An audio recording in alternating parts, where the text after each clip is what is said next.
Man, we got a special guest on the East West football today. We got HTM Sports. Can you give us a little bit of a bio, HTM Sports, before we get a little further? Yeah, man, it's your boy Henny Demore reporting live from the liquor store right here, man. And hey, I've been blessed to come over here to y'all podcast, man, East West. But really, man, I just started podcasting, the beginning of last season. I got in it with Wes, and I just been grinding since then. They got done did a show every day since then. So, just really cover Dallas Cowboys content. I usually the number guy on the panel, so I'm just ready to jump into it, man, and see how this goes, man. I'm excited to, see what we can get into today.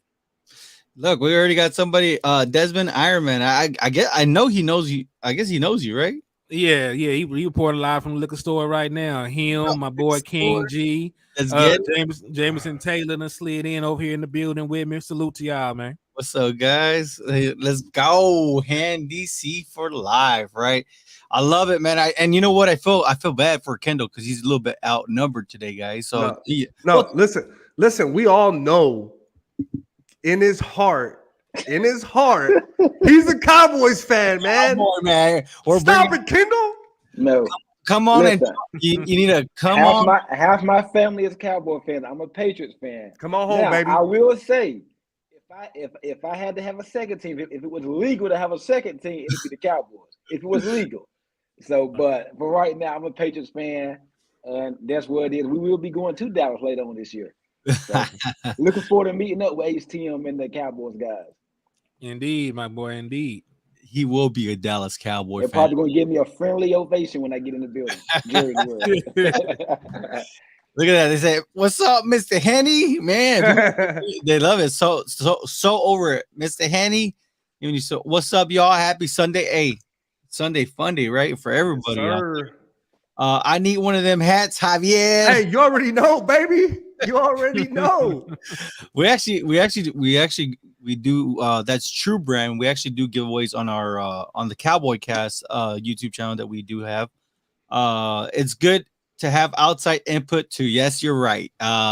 This is the place, right, that we talk just the NFL in general. But today we're going to talk Cowboys. We haven't talked about Cowboys on East West in quite some time, man. I mean, for the longest, we've been just talking about how it feels like now the AFC seems like to be the powerhouse and whatnot, and of course NFC is starting to catch up. But let's get right into it. HTM, one more. It's a 6-3 Braves right now. Hey, my boy Jameson, one of my biggest supporters, and he is definitely a diehard Braves fan. So he always keeps me in the loop. All right. Cool. I like that. We need one of them, Harv. We need a scoreboard.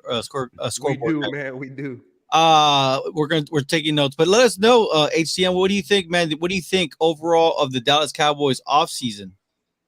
Offseason in totality, would you talk about free agency and the draft combined? The whole enchilada. I think the Dallas Cowboys made some strides to improve their team overall, man. I was pleasantly surprised by the moves that they made. I'm usually waiting for the Dallas Cowboys to go shopping at TJ Maxx or go shopping at Ross, get some discount veteran players, might get you a guy that used to be hard back in the day that's washed up right now. But, they actually went out and got some quality depth.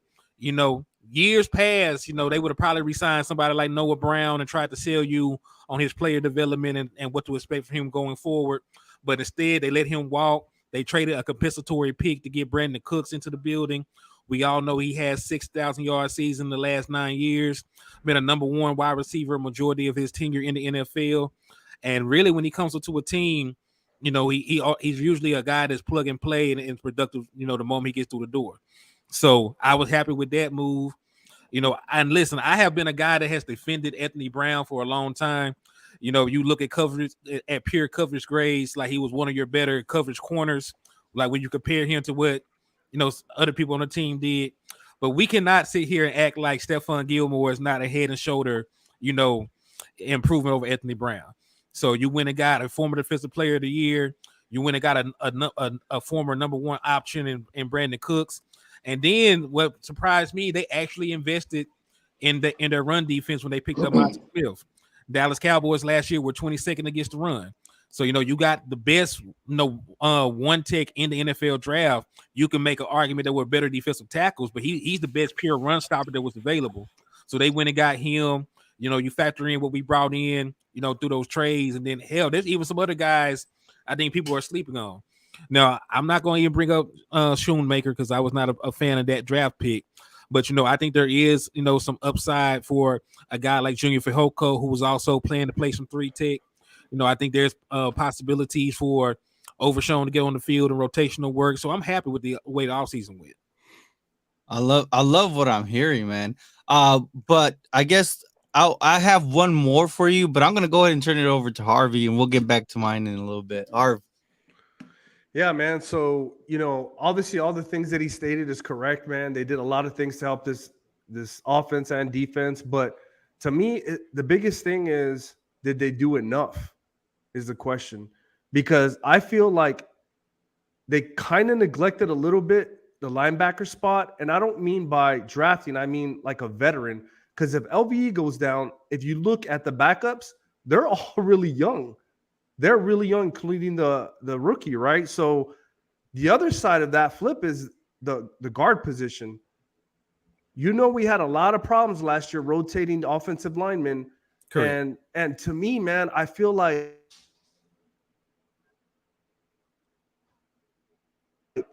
I don't know if we did enough. So did we do enough? Do we have enough that's going to take us over the hump in those two positions going forward? Well, just to give my honest opinion, it just depends on how they go about it schematically. Because if you look at the offensive line position, they went out there, they were not really able to play the offensive lineup that they wanted to from day one. When they originally drafted Tyler Smith, they viewed him as a left guard, and they said he would be the left tackle of the future. Well, the future came very quick because, Tyler Smith, tore the muscle off his bone. That sounds excruciating. So that's exactly what happened to that man.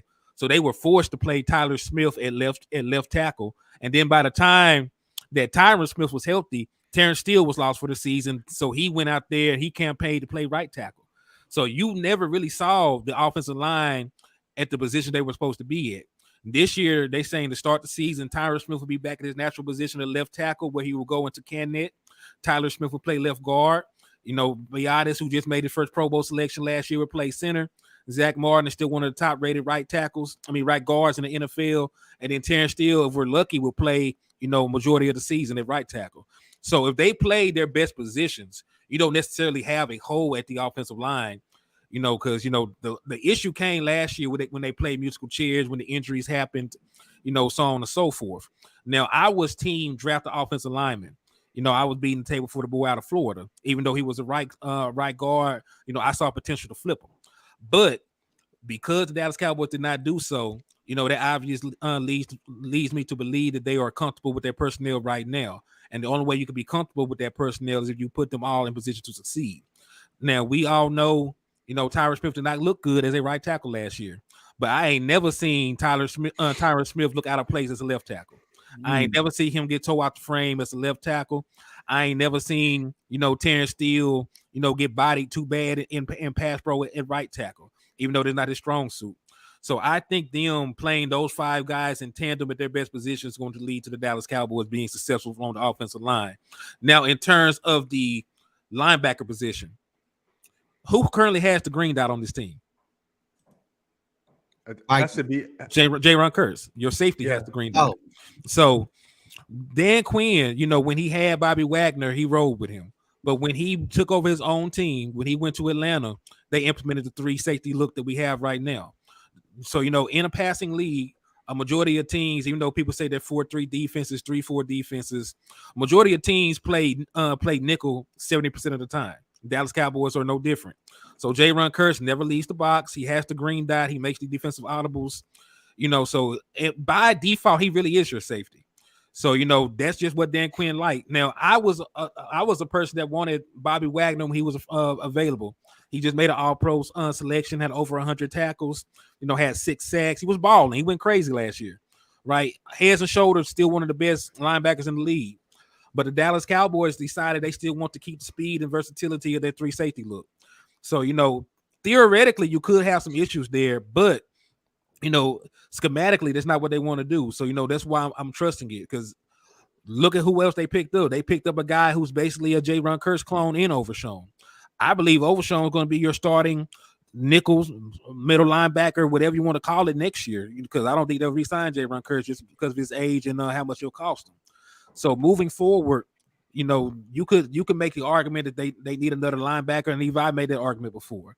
But just going from a schematic standpoint of what they said that they wanted to do, I think they want the big nickel, and just got to hope that pans out. But they did get Mozzie, who should free up some space for those guys. They should be able to stay cleaner, stay healthier, and have easier lanes into the backfield this season because they have true defensive tackle play in front of them. Well said. I think that I think with Monty, I think he's going to help clear a lot of these lanes, and maybe it'll extend LV's career. Maybe even allow Damone Clark to really step in and become that next. And then of course Jabril Cox, maybe he can. I mean, from what we've been hearing, he's looking good. Let's get caught up with some of these comments real quick. Desmond Ironman says, "Yeah, good pickup for us this offseason," because he was referring to when you were talking about both Brandon Cooks and Stephon Gilmore. So yes, I think everybody in the NFL thinks that was very uncharacteristic, like for the Dallas Cowboys in the offseason. Tommy Montoya says, "What's up, Henry? Good afternoon, bro. DC for life, man. I love it, man. What's good, Tommy?" Tavis Banks, right? Gave you a little shout out. Desmond Ironman says Gilly and Cook's gonna help the youngsters. Yes, he is, right? What up, HTM? Glad I could catch this live feed, man. That's Big Tex Dallas, man. I love that. I love to see this, man. Salute to you, my boy. Yeah, man, you really brought out your crowd, man. The young linebackers have potential, just not proven. Yeah, and listen, that's why I've been very critical of Leighton Vander Esch, right? But I always grade Leighton Vander Esch on a curve because he's playing out of position. When Leighton Vander Esch made his All-Pro selection, he was an outside linebacker. They have asked him to play majority on the inside. They tried him at Green Dot, it did not work, so they gave it to J-Ron Curse. So even with Leighton Vander Esch, I give him some grace because he is playing out of position. It's a different world, trying to be the play caller, play in the middle, get everybody organized and lined up, opposed as, hey, see ball, get ball. That's two different worlds. So I still give him, some grace with that. But for Damone Clark and Devin Harper, like, they're athletic, they're fast, they just need reps. You know what I mean? So I feel comfortable with the young guys. And if this was maybe, the offense, and it was still Kellen Moore in charge of the offense, I might have some questions, but I trust Dan Quinn and how he's been preparing the defense these last couple of years. That is for sure, man. He has been definitely doing a great job. Facts on the guard is still questionable. This is by Tavis Banks. So he's saying the guard position is still kind of iffy there. So he was there with Harv right there. O-line is solely dependent on health. I agree. And that's the issue we're going to have, man. Can we trust Tyrone Smith to be healthy? That's the issue. Even on East-West football, we were talking about this, especially during the playoffs, right, Kendall? I believe, right? Because even like Kendall, seeing the Cowboys, it seemed like a musical chair at the second cornerback position, opposite of Trayvon Diggs, and musical chair with the offensive line. So, we can kind of see what you're talking about. Big Tex Dallas. Wouldn't be crazy if Tyron Smith managed to stay healthy all year. I don't think he will. He hasn't played a full season. I think it was like 2015. But I do expect him to play more. I don't know what it is, but once your money is tied to how many games you play, I just be finding it crazy. Folks just be finding ways to be on the field. They look a little younger, look a little stronger. But but to piggyback on your point about the offensive line being dependent on Tyron Smith's health, that's why I said if you brought him back, because I was one of the guys trying to push old Tyron off a cliff. I was one of the guys to try to get him out the door. But since they brought him back, knowing that he has not played a full season in 15, that's 8 years? Going on 8 years? 8 years. Yeah, you supposed to have a good, viable backup plan. Whether that is, hey, I'm gonna move Tyler Spills back to left tackle, I'm gonna have a fire ass backup guard, or I'm gonna have this super good, dependable swing tackle I can just plug and play and nobody else has to move. So, we'll have to find that, for Dallas right now. I think they made some strides to do that, right? They're very high on Walesko being a swing tackle right now. He's gotten reps at both left tackle and right tackle right now during OTAs. They brought in guys like TJ Bass. No one would move to a zone scheme. He was the number 1 rated zone blocking offensive lineman in the NCAA the last 2 years going. And then, you think about these other guys that you could possibly see some reps from. I trust everybody not named Josh Ball. That's the one guy on the team I trust. I wouldn't trust him. I wouldn't trust Josh Ball to do anything for me. I don't even know why he's on the team still. But yeah, I got faith in the offensive line. We may not have superior, like a superior starter deal, but I do think that we got some guys you can plug and play. You can survive for a little while. I think moving back to the cornerback position. My fault, Jerry. Move back to the cornerback position. I've been listening to a lot of y'all Cowboys content creators all season, but one thing a lot of y'all have not mentioned is kind of going on the radar. Jordan Lewis is returning. I've always been a big Jordan Lewis fan out of Michigan. He's playing the slot, so now you have Stephon Gilmore on one side, Trayvon Diggs. You move Lewis inside, and I think your fourth corner is the Deron Bland. I believe is it Bland or you got to invert that now because Deron Bland won that job. Yep. Right. But I think but Lewis would be the veteran. So you got to see how that play out there in training camp and whatnot. But what I'm saying is Jordan Lewis was playing some good ball last year before he did get hurt for the Cowboys and whatnot. So I think and now with y'all having Gilmore and Diggs on two opposite sides, Diggs wasn't getting a lot of targets last year. But so what them targets either can go to Gilmore's side or somebody Diggs going to have a lot more opportunity to make plays this year with Gilmore being it because Gilmore's locked down. And trust me, I know he's with the Patriots for 3 years. He was real good. I don't want. That's a conversation for another day. They gonna get into that. We should have brought him back. But hey, we're doing pretty good. I like the kid we just got out of Oregon, Christian Gonzalez. I think we're gonna be all right there. But I like the kid too. Yeah. Let's see how he match up against CeeDee Lamb on October the 1st on that Sunday. But yeah, I really think that Jordan Lewis bringing him coming back is really gonna help out the defense. Because now y'all cornerback room last year, I think it was a negative. Y'all got a lot more depth now at cornerback. I agree with you about the depth at cornerback at this point because I am going to push back on this. Deron Bland had 5 interceptions from the slot spot last year. And he didn't start the season. Yeah, he came out of nowhere too. Came out of nowhere, and they played him outside. They played him inside. He's a solid 6 foot compared to Jordan Lewis, who's about 5'8", 5'9". So I think I think at the start of the season it's going to be Deron Bland's job to lose that starting slot corner. But hey, well, you talk about going 4 deep. There's not a fourth corner in the NFL that's better than Jordan Lewis. Like you talk about just going 4 deep. You can never have too many good corners. You can never have too many good. You can never have too many good corners. So and then if you just look at you look at the defensive back room as a whole. You look at the safeties too. You got Jaron Kearse. You got Malik Hooker. You got Donovan Wilson, coming back. You got Izzy, who can play both corner and play safety. Shout out to Izzy, friend of the show. But you got really good versatile talent. You got guys that can do a whole bunch of things at different positions. So we went from having a secondary that was a bit of a weakness. We saw that there was like 7 different cornerbacks that got snaps at opposite of Trayvon Diggs last year from Mullins. We even brought in the boy that used to play for the Vikings. What was his name? Xavier Rhodes. We had my boy Kelvin Joseph out there. Sheffield. Like Nation Wright got some burn out there. Yeah. Of course, Anthony Brown was playing out there before he got hurt. They moved Deron Bland to the outside for a little bit. So there were like 7 different cornerbacks that played on the opposite side of Trayvon Diggs last year, and they weren't really happy with the results from anybody. So I'm glad that they finally got that because teams listen. When Anthony Brown first got hurt, right when he got hurt end of the season, he was the most targeted cornerback in the NFL at the time. No other cornerback had as many targets as Anthony Brown did before he got injured. So, that was a reason. You're not trying to throw to Trayvon Diggs.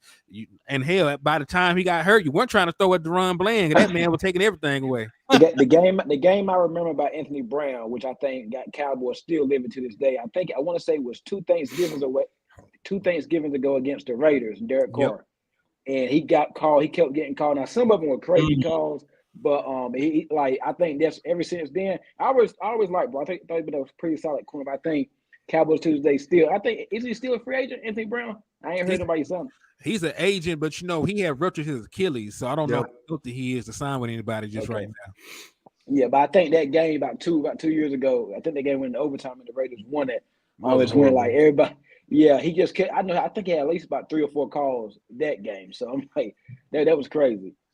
Yes, the infamous just lob it up and just get the penalty, right? I mean, that was Derek Carr's little sneaky way of moving the ball, because the Raiders, let's just be honest, they're not a good team, and they're still not a good team. Tavis Banks, Forniak is a key at guard with laughing emoji and a fire emoji, right? Now, let me know, because I've heard a lot of people. I know some people that say that Forniak should be playing center for the Cowboys. What do you think of Matt Forniak? Serviceable rotational offensive lineman. I do not think he has starter strength or pedigree right now. I wouldn't mind him having to relieve somebody, maybe a game or two, but I don't trust him to be my starting center. I don't trust him to be my starting guard, But, I'm not saying he's a horrible guy, but I'm just saying there's better options right now. Tyler Smith is going to be a better left guard this year than he is. You know what I mean? Like right now, be honest, is going to be a better starting center than him right now, because he already knows the protection. He already knows the snap count. He already has the familiarity with what we want to do offensively. So I think Forniak, good rotational piece, plug and play, in case of emergency, break glass in case of emergency kind of guy. But, I don't want him to start. I get it. So Jose Banks says, let's go DC for life, man. We love it, man. Didn't we lose someone from the practice squad and he ended up being a starter for another team? Big Texas Dallas. Is he talking about that nose tackle that the Cowboys Ridgeway, right? Yeah, the Washington Commanders. Yeah, that was my boy too. He played at Arkansas, so I really liked him. And he did start. And he goes, I think we're good at linebacker. I trust Quinn. That's also by Big Tex Dallas. Damian, right? He's a part of the East West and the Cowboy cast. He goes, I don't. Well, okay. Hold on. Micah is a linebacker. LVE, Damone, Jabril, plus you added Land. Okay. He says, I'm guessing he's saying that we're good at good. Yeah. I think we're set. Plus, we don't utilize our linebackers a lot if you look at it. So, Damien, yeah, he it is pretty. I think you have something going on right here for raffle entries. Oh, yeah, man. For anybody who does not know, we are doing a mega giveaway over here at HTM Sports. There's going to be 3 winners. The first place winner is going to receive a Dallas Cowboy home game ticket to see the Dallas Cowboys destroy the Philadelphia Eagles live in person. That first place ticket will have a seat assigned to it, so you can kick back, relax, enjoy your Cowboy reader, just chill out and enjoy the game. The second place winner is going to get a ticket to the same game for general admission, standing room area, and then the third place winner is going to either get a Dallas Cowboy jersey or a PlayStation 4. Nice. And to enter into the raffle is HTM Sports. That's your podcast, right? Or yeah, HTM Sports is the podcast. Oh, my name's Henny DeMoore, so that's what its abbreviation is. Yeah. So for anybody who wants to enter, you can either cash app $10 at $10 per entry. We're gonna run it all the way to August the 1st. And because we're now monetized over here at the liquor store, you can either send a super chat or a super sticker. Nice. That's awesome. That's always great to hear. We lost and someone on the offensive line in the practice squad. Does anyone know his name? Big Tex Dallas. I don't know anybody that we lost. I don't know anybody either. I'm trying to think. I don't remember an offensive lineman. I mean, we've been more. I know I'm with Henny. I want to get Josh Ball out of there. I mean, I wish somebody would pick him up. You know what I mean, or trade for him. Right. If LVE can stay healthy, I'm fine with him in the middle. Okay. Damien says, I think we should do fine this season. There's just a lot of tension on the offense. We've been seeing that, man, especially with mainstream media. Henny, what do you have to say about mainstream media when they're bashing the Cowboys and Dak?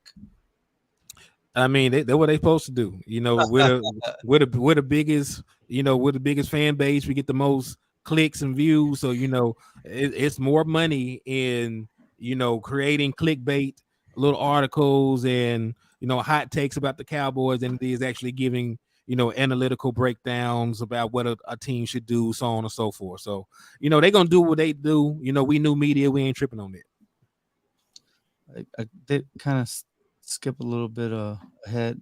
I was under the impression Tyron Smith was a superhero. The guy who wore a knee brace on his arm. I remember that. That's a true statement. Yeah. Nah, what do you say? Nah, Bland got that on lock. So yeah, people are with you saying that he is the slot guy. Hey, Henny, that's Regina. Hey, what's up with you, Miss Green? Thank you for tapping in. And nothing bland about Bland. I love that. And talk Henny Bass was a steal.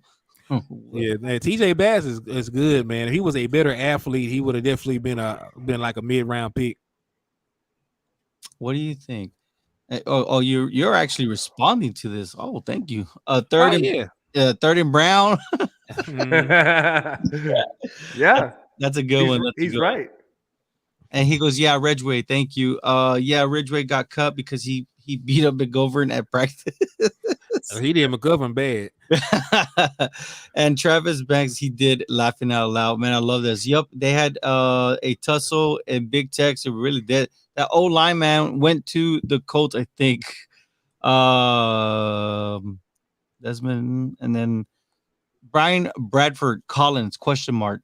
Oh, he's talking about Aviante Collins. He's still with the Dallas Cowboys. He's still with us. He's still with the Cowboys. And he's a guy that should have beat out Josh Ball because I watched with my own two eyes him outplay that man during the entirety of preseason, and they still rolled Josh Ball big goofy ass out there. That was so weird. I will say this: he did look sharp in the preseason. Why didn't he get the chance? I know. I was saying the same thing. I have no earthly idea. You know what? I think it has a lot to do, and I think I think the final word said it too with Brian Broaddus. They had a lot of issues with coaching staff picking their favorite players. It was weird, like the situation that they were having. I'm like, wouldn't you just play the best player? And I thought that was just kind of weird. That I think I got that kind of vibe from Avion Collins, man. I thought he was way better than Josh Ball. It said, Mr. Jenna Green said, what do they think about the politics?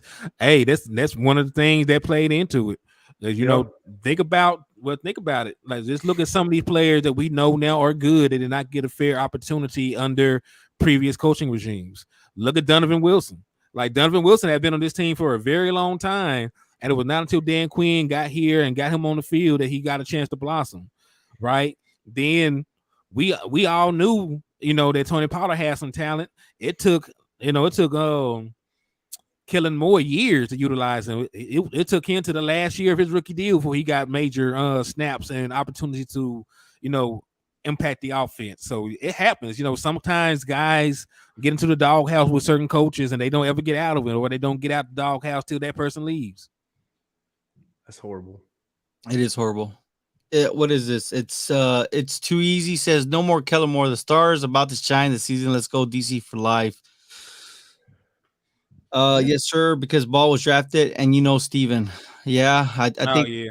I mean, it's just the Jones thing. They have too much loyalty sometimes to these coaches. And you already said that one. They said the offensive line coach had his favors. Yep. He didn't even like Tyler Smith. That's my point, man. I think there's I don't know if Jerry's gonna bring it up, but we'll go back. Yeah, film it. I hated that dude. And hate is a bad word. But come on, man. Not only that, Malik Davis. They talked about Malik Davis too. Mm-hmm. He should have ran the ball in that Niner game in the playoffs. I don't know why they didn't do that. I honestly think if they run the ball with Malik Davis, we might win that game. I mean, if you don't go shotgun 2nd and 2 in the red zone with under 2 minutes left, I'm sure you win the game. HTM, 2nd and 2 on the 18-yard line, and they passed the ball. But Kellen Moore is a guru, guys. Please. Yeah, right. I got a question. What's up? This for all y'all too? Cause I mean, all y'all Cowboys fan. I'm Jerry. I'm the Patriot fan. How much pressure do you think is on the Cowboys this year, seeing that the Eagles in the division just went to the Super Bowl, albeit they didn't win it, and the moves they made all offseason, they got them to the Super Bowl? How much pressure do y'all think is on the Cowboys this year to at least like make it to the Super Bowl? I don't think NFC Championship game is good enough, because I think you're looking up to the Eagles in the division. And then the second part of the question: how close, if close at all, do you think y'all are to the Philadelphia Eagles? Well, can I start? And I'll start with the last part. Yeah. The Philadelphia Eagles have not won a game in Dallas since 2017. Let's go. They have not beaten Dak Prescott since 2019. So, like in terms of the Philadelphia Eagles, both of their Super Bowl runs, coincide with the Dallas Cowboys having their best offensive player suspended or injured. 2017, Ezekiel Elliott missed 6 games in the middle of the season after the Dallas Cowboys started 5-3. Dak Prescott at that point in the season had 16 passing touchdowns, so only 4 interceptions, and was on track to, eclipse totally what he did his rookie season. So, the Ezekiel Elliott suspension happened. The offense floundered. We were not the same. We were not able to keep pace with them. And that was the only game that the Philadelphia Eagles have won in Dallas, since Dak Prescott's been here. The one game where Ezekiel Elliott didn't play in 2017. Right. Then when you look last year, we lost, in Philadelphia with Cooper Rush. I'm pretty sure Dak Prescott can help us win that game. So, I'm not too concerned about the Philadelphia Eagles. We beat them. Like, we're 8-3 when Dak Prescott plays against them. 9-3 when Ezekiel Elliott was here. So, I'm not too concerned about the Eagles overall, because their best team, we always beat them. We always beat the Eagles. But the game that stands out to me is the one on Monday Night Football. I want to say about 2 years ago, Jalen Hurts threw a pick 6 to Trayvon Diggs. I think it was going to. I was live at that game. That was the first game, my first Cowboys game. It was a beautiful night. Yeah. Yeah, 2 picks in that game, didn't he? I believe yes. He threw 2 interceptions because the first one was to Anthony Brown. He overthrew a ball that could have possibly been a touchdown, but he overthrew. Has struggled historically against the Cowboys the last couple of years since he's been with Philly. Yeah, he only has 1 win, and that was against Cooper Rush. He could not beat Andy Dalton. He could not beat Dak Prescott. So he has not fared too well against the Dallas Cowboys. So, Henny, is it safe to say that Dakota Prescott owns the Philadelphia Eagles? Mayor of Philly. Mayor of Philly. He the mayor of Philly, man. Because I love it, man. And what's crazy about it is, you don't see Dallas Cowboys fans talking crazy about, the 49ers. We don't beat the 49ers too often. So, I ain't never seen a Dallas Cowboys fan talking crazy about the 49ers. But, time in and time out, I will see a Philadelphia Eagles fan talking crazy and calling a quarterback that they cannot beat, trash and sorry. So if Daddy Prescott is so bad, if Dak Prescott is trash, that makes the Philadelphia Eagles dumpster juice. You got to be a step below trash if Dak Prescott is trash, because you can't beat that boy. Well said. Tavius Banks did want to say Jalen Tolbert is out of the doghouse. Something we gotta get ready for. No more confusing routes for the wide receivers. That's what he's talking about. What up, Henny? I don't know if you were able to say what up to him. They have too much loyalty unless your name is Jimmy Johnson. That's a good one. I don't think I've ever heard that one. Javier, you're right. Of course, more shout outs to you, Hen.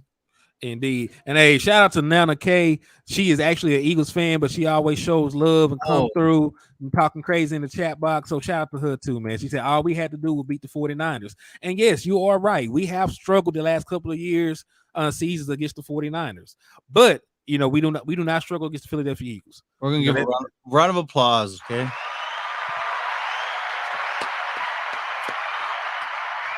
It's hard to give credit where credit is due sometimes, right? I guess Jameson Taylor, there's a thunderstorm there, Henny? Well, y'all be safe out there, man. Same as every year, Regina Green. Don't say that. I guess I don't really understand it, right? I think she would talk about us beating up on the Philadelphia Eagles. Oh, okay. It's Dak all because there's no more to blame. It's okay. I guess when I guess Kendall had asked you how big was this season, right? For the Dallas Cowboys. I guess he's responding to that. Man, the comment section is lit up here. I know I want to give a shout out to Stephen White. Que hubo, Jerry and Javier, man. He's on. Salute, Steven. Yes, sir.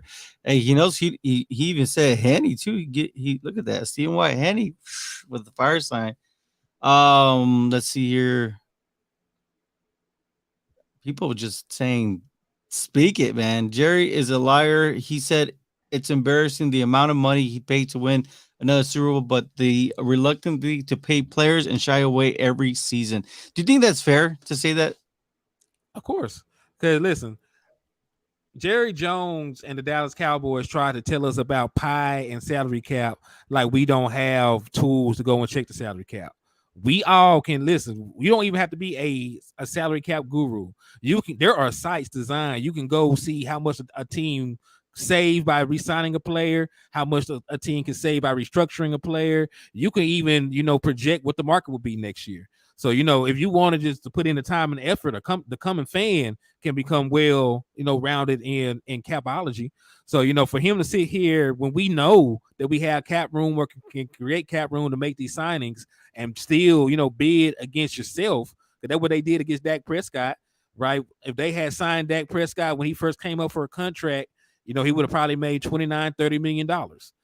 Instead they waited two seasons to get a deal done with Dak Prescott and end up paying him $40 million a year. It's the same thing, with a lot of these contracts, right? There is a pattern of players having to hold out, against the Dallas Cowboys in order to get a second contract. Because listen, they franchise tagged DeMarcus Lawrence twice. He had to threaten, getting surgery before the season started to get his contract. And Zach Martin had to hold out for a day, right? They said they looked outside and see his car. They instantly gave him a contract, right? We know that Ezekiel Elliott had to take his ass to Cabo. So, the Dallas Cowboys have a track record of, bidding against their own players, trying to get below market value contracts out of their players. When the smart teams, they go ahead and sign their guys as soon as humanly possible, because they know every year the salary cap goes up. So the sooner that you get, a deal done with one of these key players, like you can make him the highest paid player now, and they won't be even in the top 10 like a year or two down the line. Look at Dak Prescott, right? He was like one of the highest paid quarterbacks in the league, and then now he's like the 10th highest paid quarterback in the league now. This contract ain't happened that long ago. And then when you really look at how these salary caps are broken down, they say Dak Prescott is a $40 million a year quarterback, right? What year has Dak Prescott cost the Dallas Cowboys $40 million? It hasn't happened. First year of that contract, he was making like 17. The year after, 19. We restructured this year. He only made like $23 million. So, there are plenty of ways that you can manipulate the salary cap. There are plenty of ways you can clear cap space. Like none of the stuff that the front office tried to sell us on is actually factual. So, that's why I think they get a bad rep, because they know they can clear salary cap. They know they can sign these players. They know that you can prorate contracts and do this, that, and the third. So that's why I think they get a lot of pushback. And shout out to the King G. He said, keep this good content coming, my brother. Let me get another raffle entry. I got you, my boy. Let me get you added in here. King G, you now have, let me see how many you got, King G. Let me find you on here. You have 3. You now have 3 raffle entries, my boy. So salute to you. Look, JJ says, put it on, HTM, put it on, right? Cowboys are always pressured to win the Super Bowl. Why is it every year our year, Henny? I want to hear it from you. He said, why is it every year? Because listen, every team that's a contender thinks that. They only talk about it with the Cowboys. I'm sure. Hey, listen, I'm sure the Patriots, when they had Tom Brady, they felt like they're going to win the Super Bowl every damn year. I feel like the Kansas City Chiefs fans are saying they're going to win another Super Bowl. I feel the Eagles, even though they only have one championship in 60 years, feel like they can win a Super Bowl this year. I think that every contending team feel like this year is their year. They only criticize the Dallas Cowboys for saying that stuff. They only criticize the Cowboys, but you're supposed to feel like your team, when you have a good team all together, can win a Super Bowl. One thing that we know, the Cowboys are America's team, and some people say the Patriots were Cowboys and Patriots are two of the most richest fan bases, and their fans are kind of similar, whatnot. Boston, that's a sports town. You got the Red Sox, you got the Celtics, you got the Patriots, and Dallas, it's just Dallas. It's the Cowboys. A big fan. Those are two big fan bases. They're two of the most famous and richest fan bases, and they're I guess every year, if you don't get to the Super Bowl, it's a failure. It's Super Bowl bust, really. Mm-hmm. That's the mindset. And listen, I feel the same way. Only one team, can win a Super Bowl every year. So, every season, there's only one team that actually had a successful quote unquote season, right? But you still have to make steps and strides to improve year to year to be in position to win a Super Bowl. We know when Mike McCarthy first got here, he inherited one of the worst defenses in the National Football League. He had a quarterback coming back from injury, this, that, and the third. So when he first got here, we ended up what we end up with, like 7-9, 6-10, something abysmal. The year after that, we won 12 games and made the playoffs. The year after that, we won 12 games and then won a playoff game. So you actually see consistent improvement year in and year out for the Dallas Cowboys, at least in the short time that Mike McCarthy has been here. Right, it's not like we made the playoffs, then we missed the playoff for 2 years and we struggled to get back. Like, you actually are in position to build on what you did the year prior. So that's why you should feel comfortable. Now that you got a competent coach in here. Remember, they used to call Jason Garrett Mr. 8-8. Like, how you can't make the playoffs going 8-8 year in and year out.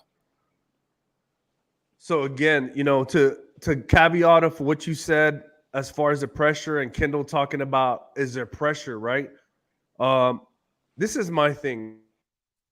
Go, let's say 12-5 again with the team that you have now. Because we got to think, all the people we drafted, all the people we got in free agency, right? And now think about the free agent rookies that we got, undrafted free agent rookies. We got Land, we got Moron Cropper, we got Jordan, we got Hunter. Like, these guys are good. TJ Bass. Like, these guys they might make this team. Mm-hmm. Let's be honest, right? So when you have a roster like this, CeeDee Lamb, you got Cook, you got Gallup, you got Vaughn, Malik Davis, you got Rojo, you got Pollard. Pollard's not even a running back. He's a weapon. Mm-hmm. And then you got all the defense. Yeah, there's pressure, man. Let me tell you how much pressure there is, though. Mike McCarthy fired coaches. Right? Mike McCarthy is calling plays now. What does that tell you? Dan Quinn is coming back again. He gave up another head coach position to come back. There's a lot of pressure. And Mike McCarthy knows that he has a talented roster.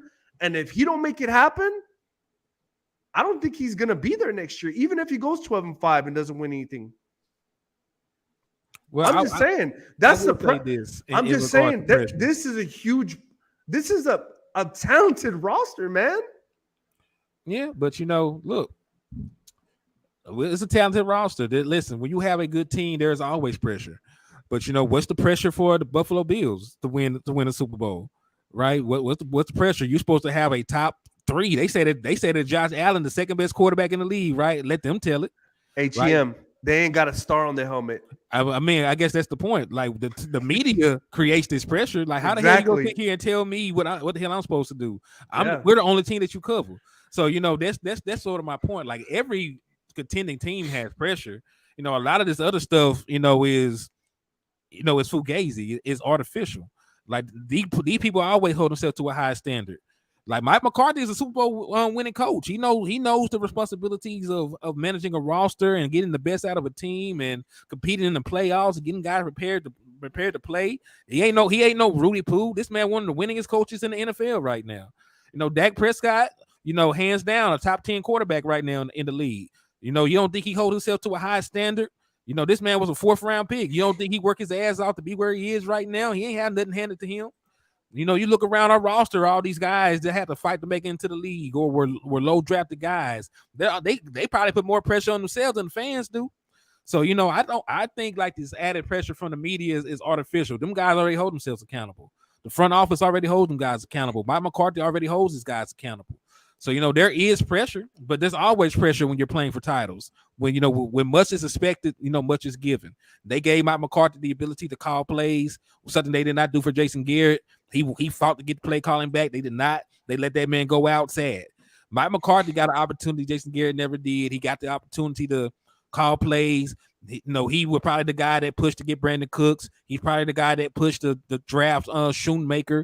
You know, so I think they're giving him enough rope to either hang himself or they give him enough rope to climb his ass up there, you know, and solidify himself as the coach of the future. So pressure, yeah, there's always pressure, but you know, I don't think they're this like, oh my God, the world's gonna end if this, that, and the third. Like, hell, it takes, outside of having a good team, it also takes, look, we talk about the difference between Philadelphia winning and losing their game. Ain't nobody even really touched Jalen Hurts. He fumbled the ball away. Right? What if he hold on to that ball? They might not lose that game. What about Matthew Stafford? He threw an interception right to the 49ers and they dropped it. So my question is, if Mike McCarthy goes 12-5 and loses in the divisional round again, does he come back? It really depends on how they lose. No. They lost. They lose. I mean, it really depends on how that plays off. It's his coaching. You can't. Come on, HTM. Come on, HTM. You got to hear me out because there's too many factors. Does he have his full complement of players? Yes, everything. So he has everything. 12-5 loses the. I mean, it depends. Do we lose 50? Do we lose 50 to 49? It depends. Yeah, because does it matter if you're the offensive play caller and then you put up 40 points in a playoff game? You know, do we lose a shootout? Do we lose 42-40? Like, that stuff matters. Like hell, how can you bring Dan Quinn back and give him the team if the defense is the reason we lose the playoff game? Like, this is gonna have to matter. We'll have to lose in the fashion like we lost last year in order for Mike McCarthy to lose his job. It'll have to be some shit like 12-19 again, in my opinion, because that was where the defense showed up. Mike McCarthy, you're the head coach. You're supposed to be the offensive guru. The offense didn't show up. But, you know, if it's something where Dak Prescott throws 5 touchdowns and the offense is going crazy and the defense can't stop a nosebleed, then of course they'll bring Mike McCarthy back. Right. Go ahead. Okay. Because listen, I just think the circumstances matter. At least in the eye of Jerry Jones, it does. Right now, HTM, how do you see the NFC East like ranked from the best team to the worst team? We're just rank the teams in the NFC. Because we had the draft, you had the offseason. I think the Giants had a pretty good offseason, good draft for free agency. I like with Washington. Washington, they're all in on Sam Howell. I'm not, but they are.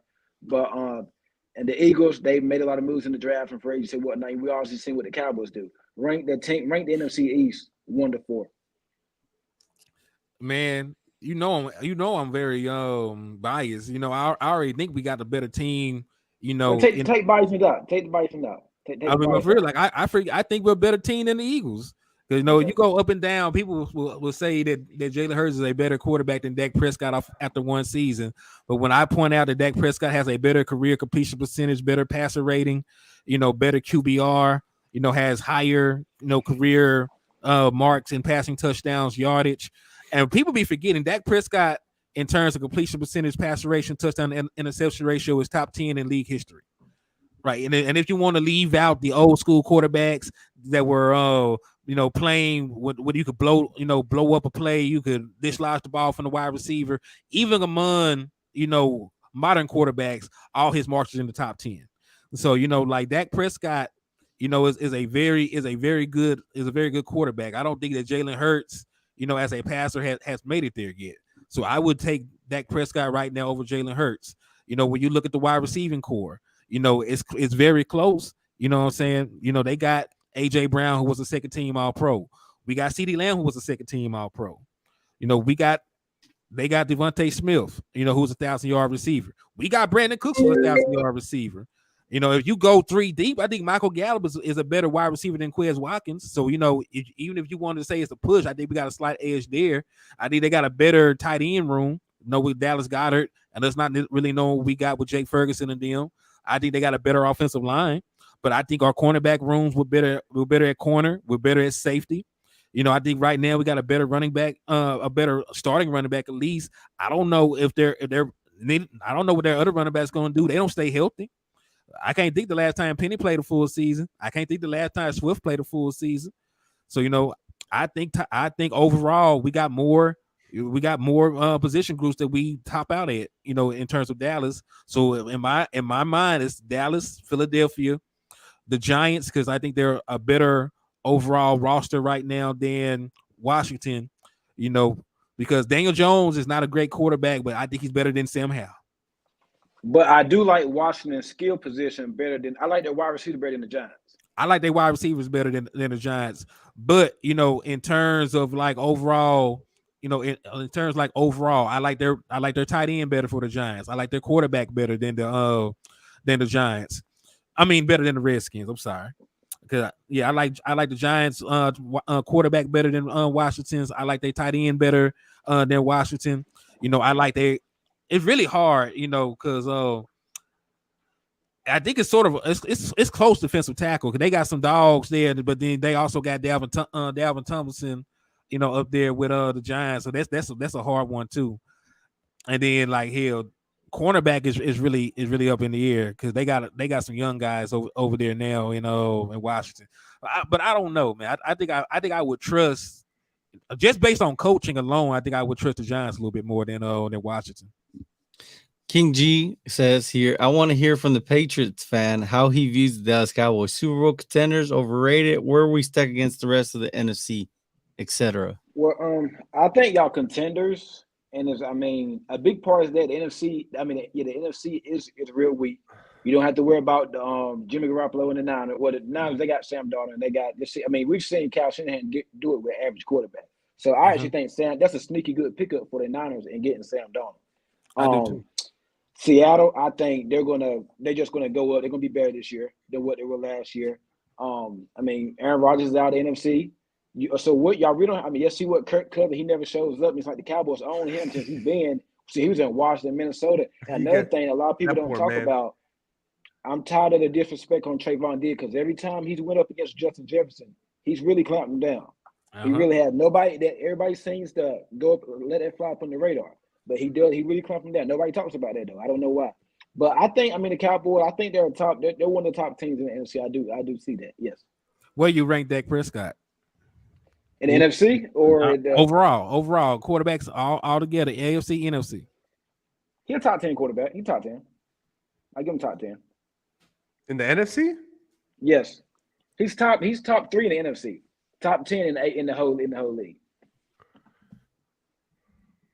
That's fair because I really don't see. There are really not too many quarterbacks left in the NFC. Is it going to either be between Matthew Stafford, him, and Jalen Hurts, right? Well, now you got to throw Derek Carr into the equation. Is Derek Carr? Do we even include Derek Carr? He's never had this defense. He's like, no, man. And he's playing. And he's gonna be playing in the dome. So you don't know what Kirk Cousins you're gonna get. So it's kind of hard to go there. I think the Vikings are down there in a rebuild at this point. They got rid of Dalvin Cook. They got rid of Adam Thielen. They got rid of they trying to get rid of Daniil Hunter. They lost their linebacker. So I don't really know what the hell the Vikings are expected to do this season, to be honest. My surprise team and it's not real surprise because they did make the playoffs. I think Seattle, that roster, the draft they just had, they beefed up that defensive line on free agency. Do y'all play Seattle this year? We play Seattle, but my surprise team is Detroit. I'm not buying the Detroit hype. Boy, man, I think Detroit ready. They were the number one offense in the NFL last year. I'm not buying Detroit hype, man. Just peep this. Detroit. Peep this. So let me ask you, what would it take for Detroit to make the playoffs? Right, they just got to win the division, correct? Yes. All right. So in that division, the only viable option right now is who? Green Bay. So you believe in Green Bay, Jordan Love first year starting? I do. More than you do. All right, but listen, I'm gonna put it to you like this: wide receiving, Detroit has a better wide receiving core. They got a better offensive line because they got a top 3 offensive line. People don't even talk about that. They got a better proven quarterback right now. I don't think Jared Goff is God or anything, but I think he's right now is like what quarterback 13, 14. He's You think Detroit better than who? Jordan Love. Matt, listen. Why would Jared Goff not be better than a quarterback that doesn't play? We're gonna find out real quick. They play the Chiefs and the Seahawks the first 2 games. I don't even know why they did them boys like that. I'm just saying. Hey, Tim, you say that, but I'm like, we're gonna find out real quick, man. We're gonna find out real quick. Man, that is crazy. But I agree with you with the Lions, man. I think they're gonna be the dark horse that people are not really counting on. And to me, in my opinion, I don't care what anybody says. I think Jahmyr Gibbs is gonna be the difference, man. I honestly do. I honestly think he's going to be the guy that gets him that extra first down, that extra play, even if it's 1 or 2, to get him to, to score or whatever the final drives that they couldn't get done, in my opinion. Now, the defense on the other side, I don't know, man. That's a toss-up for me, though. But I think they are going to be a dark horse in the NFC, though, 100%. Man, I like Detroit, man. And listen, I'm not even like a fan of anybody on that damn team. I ain't got no kinfolk over there, nothing. But I like the way they constructed right now. I just like the way them boys constructed because, man, they can score points. They should have a better defense right now. They should have a decent running game because, like you said, they picked up Gibbs. I just don't see, who else in that division is going to really, unless y'all think that the Bears is finna rise from the ashes and be this contender. I ain't buying the Jordan Love Green Bay thing right now. I don't think he got enough offensive. I don't think he got enough offensive firepower. When you got a young quarterback like that, man, you gotta give him some skill position players that can make things happen, that can win a little bit easier. You know what I mean? Like I don't think he had the weapon and the personnel outside of Christian Watson to get that done. Regina. She's awesome. She's awesome, man. I like her. But for now, real quick, if Hurts can do it again, yeah, we are. We are. Henny, before we, man, we've had you need to come on the Cowboys. You do, man. I mean, here East Coast football, we try to talk about all NFL, but I got to ask you, man, what team do you want to give? I guess tap your what other NFL team right now do you say is as good as the Dallas Cowboys? More importantly, Will McClay in acquiring team, bringing in players and whatnot. Is there another team out there that you see out there that said, "Dang, they know what they're doing"? What draft wise, the whole enchilada. Oh, that's tough, man. Let me see. But Will McClay's a master. Will McClay is great. And you're talking about like free agents, like player acquisition. Ain't got to be through the draft, right? Let's talk about the draft, man. I mean, just drafting guys. Okay, just drafting guys. Damn, that's hard, man. It's a good question, right? It's a great question. It's a great question, man. But let me see. What's the question, Jerry? I asked them what other team out there in the NFL, right, is doing like great drafting, like a great drafting franchise. It ain't the Patriots. Damn, you ain't had to shoot my ball. Oh, our last few drafts. Hold on, our last few drafts we've been hitting. I think y'all did. I'll be real though. I think your only issue is trying to, get wide receiver help. I think like if you look at everything else, y'all found some quality corners, y'all found some quality offensive linemen. Of course, y'all find defensive players. I just think you even found tight ends. Y'all done found a couple tight ends. I just don't know what it is, but whoever is evaluating the wide receiver position for y'all needs to be fired expedition. Hey, we need a Steelers wide receiver. I think Pittsburgh is real good at draft. Steelers are real good at draft. Who said that? Look. Well, King J, Baltimore always draft well. Chiefs, the Chiefs. You know what? Yeah. They did get Nick Bolton. You know what? They did get Nick Bolton. He was still in the second round. So Baltimore struggles drafting wide receivers too, though. Yeah. Eagles are good at bringing in talent. Detroit's not a dark horse; they're straight up contender this year. Well, hold on. I don't know if the Eagles are great at in drafting. They make moves, they trade for players. I am not ever going to let go of the fact that they passed on Justin Jefferson for Jalen Reagor. Like that's pretty bad. That was a bad one. Hey, JC said he'll tap in with y'all, man. Yes, sir. Let's do it. Appreciate that, JC. Pittsburgh Bengals. Bengals took a while to get there, right? I mean, but I don't know when did the new front office get in place for the Bengals, because they ain't missed in a little second, because they went and got they got Burrow, they Jamar Chase, and they got Higgins, they got Chase, Bates. They got Green Bay did pretty good drafting. They've done pretty good drafting. I don't know, man. What? Kendall, that defense is horrible. It should be top 5, man, because they've invested in that defense for Walker 10 seasons plus. Yeah, Yeah, but center not top 5 and center not Baltimore. I have to say Baltimore. They said San Francisco. I think that's a good one too. Yeah, that is a good one. JC Cowboys Network says Baltimore. I like Baltimore. Draft picks aren't guaranteed. That's why I ask you. I mean, because if you look at it, the Cowboys, they're full of them, man. I mean, they're full of superstars that they got to re-sign, man. I mean, it's no easy task, and I'm pretty sure you know what I'm talking about, Henny. I mean, the contracts that are coming up for Trayvon, CeeDee Lamb, Micah Parsons. I mean, Cowboys are going to have to Biotish. Tyler Biotish, and Terrence Steele. I mean, how do you keep them? Let me tell you something. What did I just say about the salary cap, man?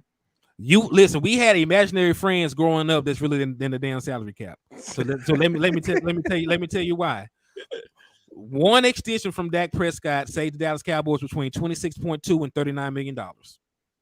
They currently have $20 million in free cap space right now. Right. So you have ways in manipulating the salary cap to clear about $70 million if you wanted to. If you wanted to take everything to the extreme, there's guys you can get rid of Michael Gallup next year if you wanted to, and save about $8 million because you got built in that. So you got $20 million right now. You can clear up damn near $40 million by getting a Dak Prescott extension done. You can get rid of Michael Gallup. You have enough money to pay everybody and their mama, and then still get a free agent if you wanted to. Like theoretically, it's just depending on how long the Dallas Cowboys want to push the ball down the line. Hey, Henny, right? We just need to send you to crunch the numbers for them, man. Okay, let's do that.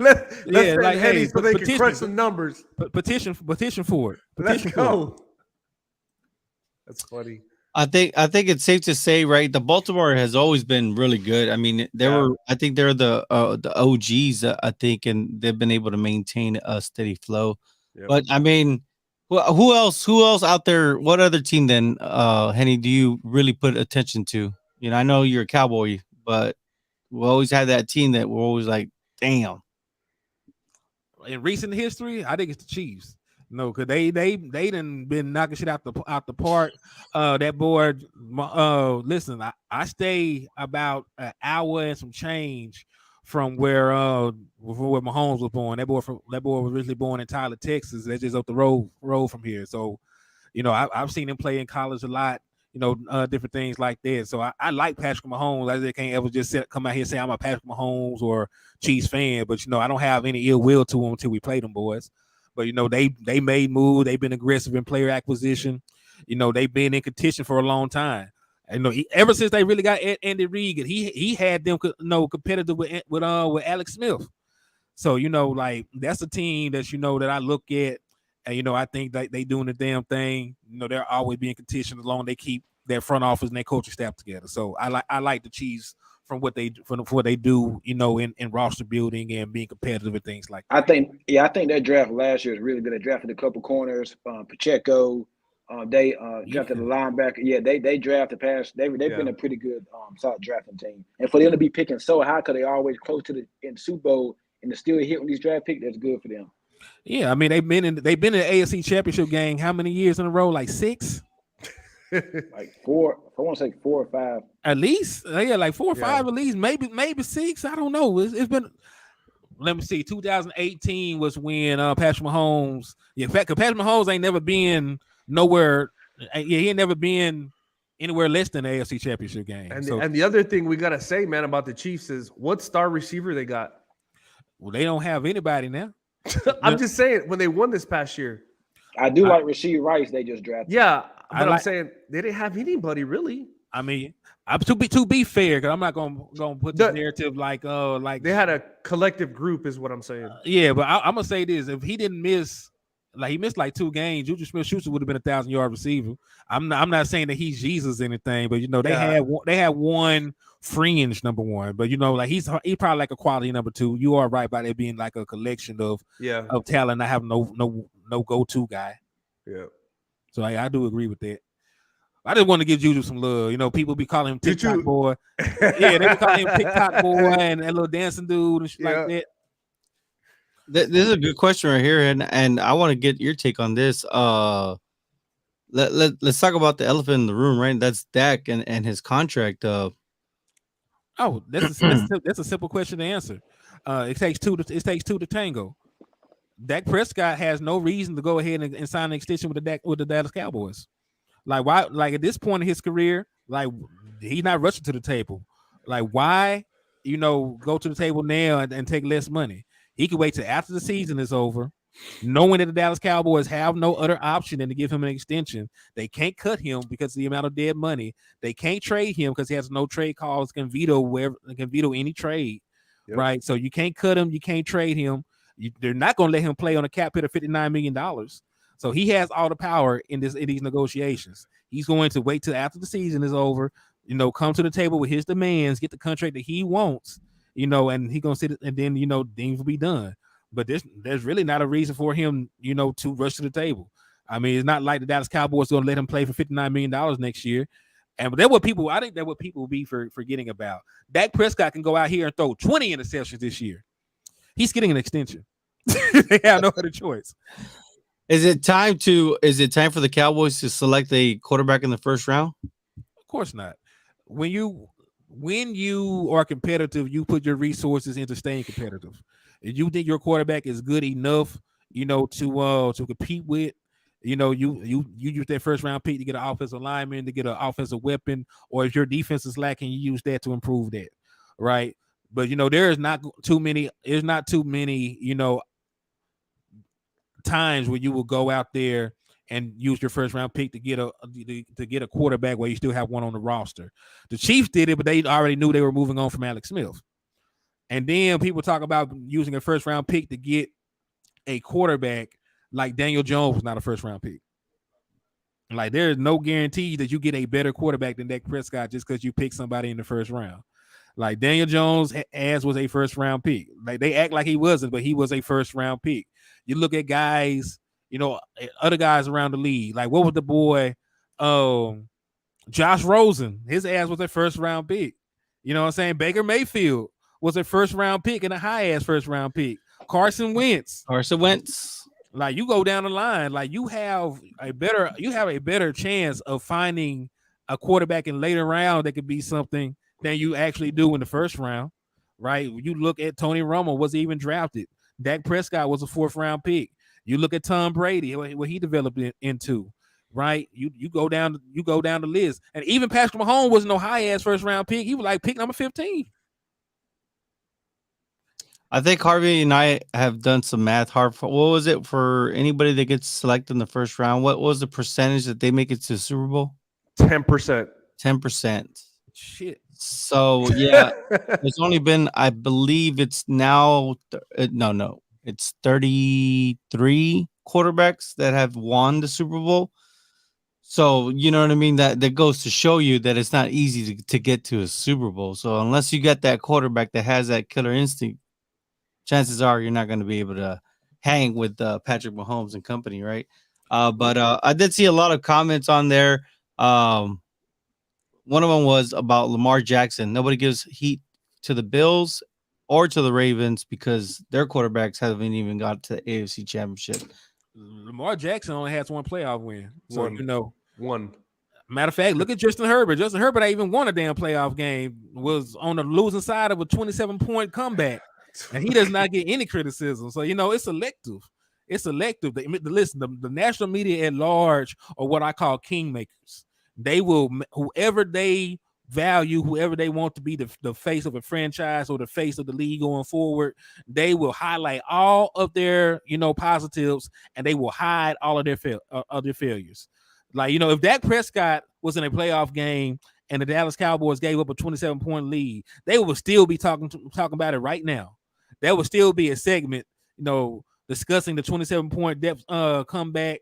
The Dallas Cowboys should move on from him expeditiously. They still say that Justin Herbert is a top 4 quarterback.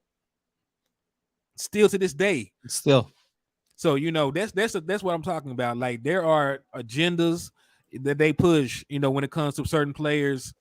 And, if you're Dallas Cowboys, odds are, you're going to be on the wrong end of that agenda. Look at Trayvon Diggs. Like, let's not even look, at the quarterback position. Can you tell me which cornerback gave up the most yards this year? Just off the top of your head. You can't, because it wasn't Trayvon Diggs, so they didn't give a damn this year. That is true. Because listen, I couldn't tell you. That's not really a stat that people care about. When you really think about cornerback play, you want to see their coverage grade, passes defended, interceptions, touchdowns surrendered. Who gives a damn about yardage? It could be a game where you go up 30 points in the first half and you're playing prevent. You don't really know, how this yardage got given up. Who cares about yardage? Listen, they talk about that. There's been seasons where what's the boy from the Saints that's cornerback? What's the kid's name? Lattimore.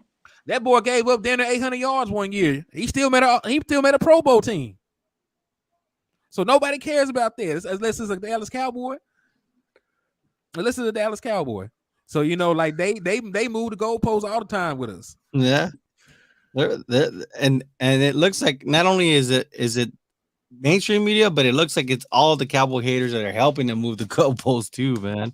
But HTM, I guess I mean it's kind of towards the end now. I guess kind of curious, man. How's been the experience being able to talk to some of the Cowboy players, and if you can shine some light on it and let us know what players you've been able to interact with recently.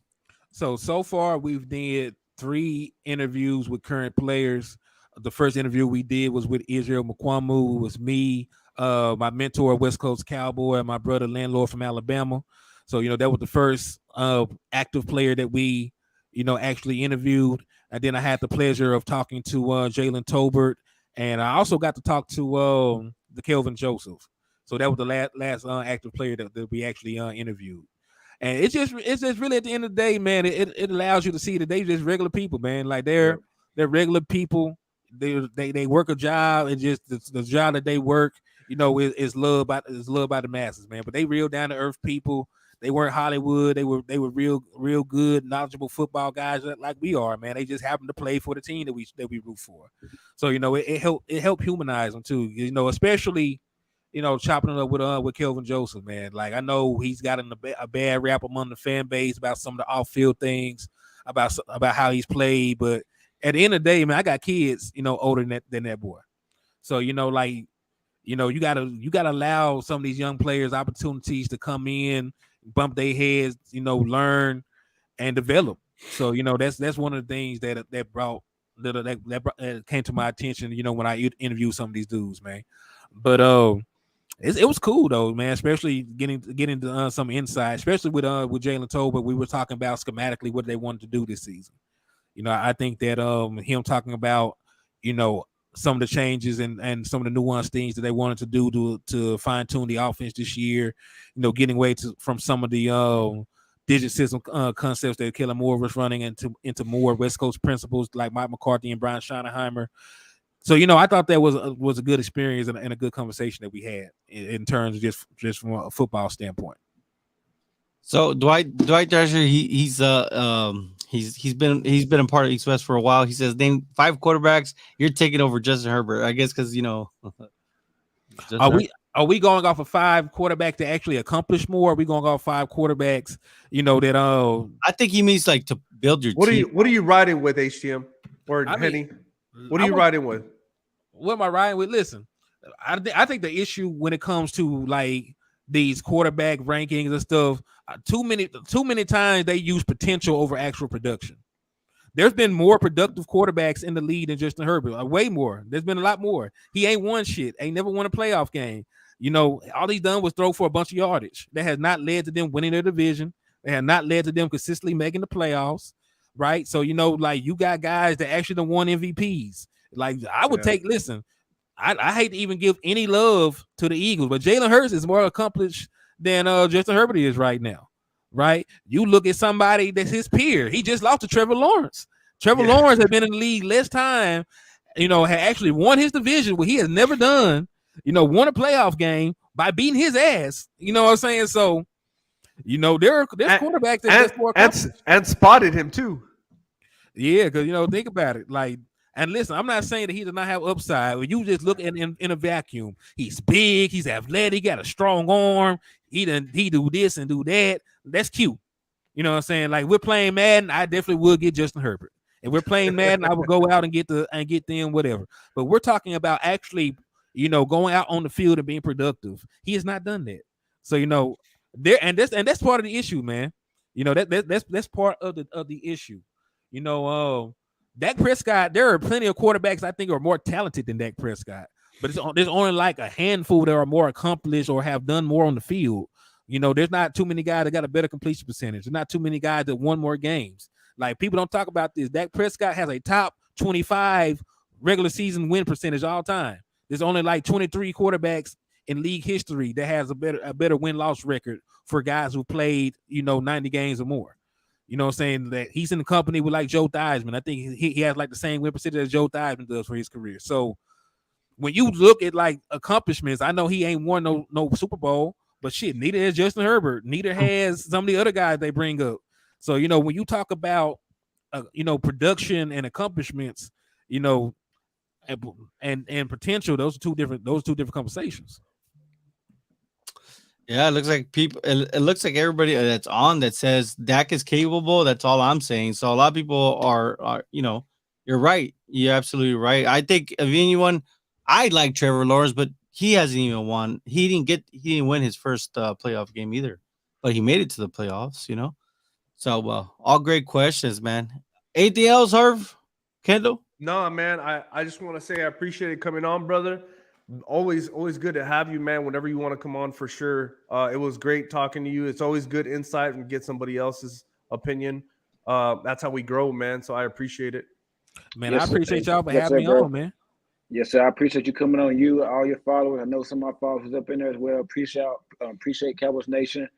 HTM Sports followers for coming out. Our followers for coming out. I appreciate it, man. And we hope they get you back on soon, man. So, hey, indeed, just let me know something, man. You know, I'll slide in. Yeah. Yes, sir. Before we let you go, where can we find you? Are you on what social medias? What are your plugs for the East West fam that tunes in later? Yeah, man. You can find me on YouTube. Just type in HTM Sports, and you know you should see my logo. I got a cartoon version of me as my logo, so it's HTM Sports on YouTube. And if you want to follow the same content on Facebook, it's Henny the More. So I do appreciate y'all though, man, for tapping in, showing love, coming through, man, inviting me onto your platform. What game you going to this year? Right now, for sure, I am going to. I think I'm going to the home opener, if I'm not mistaken. I think that's the one that I circled. So I should be at the Jets game for sure right now. I'll be October the 1st. I'll be at that Patriots at Dallas game. So looking forward to seeing the turnout out there in Big D. Okay. Hey, JC said he's going to subscribe to y'all channel and we'll figure out a time. And see, that's my boy moves, man. You know, he is a Eagles fan too, but you know, he always come through all right with me in the chat. But you know, he is all love though, man. Like the rivalries is what makes the football worth watching, man. If everybody was kumbaya, this shit would not be worth watching. Yeah, you're absolutely right. I mean, I you know, we have social medias like me and Harv. We have social medias.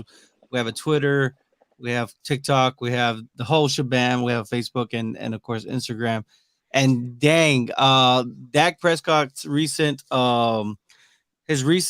explanation of what football meant to him, it was beautiful, right? When he says, I just want to be someone that makes my mom proud of me. I mean, it's just like you said, football, it's almost like it can cure anything, I think, almost at every specific time and place.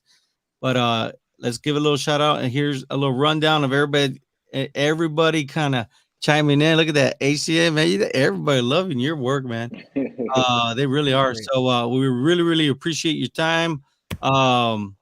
That's it for us, YouTube. And if you can, of course, subscribe and hit that like button. Help us grow. We're trying to hit that 1K. Yes, sir. Have a good one.